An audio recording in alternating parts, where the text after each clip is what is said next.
genialata, però è bello anche con l'ombrello. Ritorni bambino, avanzi a carboni, una birra, un panino, 20 euro. me coglioni. Quella dannata voglia di sudare in un costume sintetico, quella smodata voglia di fare code per un action figure.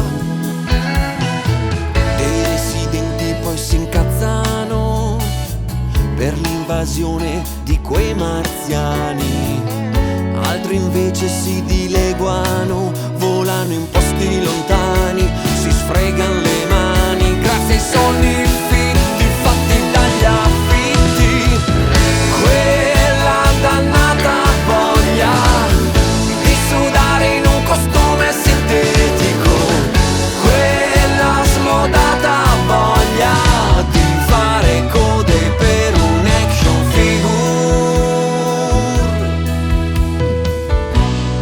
E ogni anno gli stessi programmi, Cristina D'Avena e Giorgio Vanni, doppiatori, disegnatori, ma alla fine marziani sono quelli dentro, sono quelli fuori. Hai sempre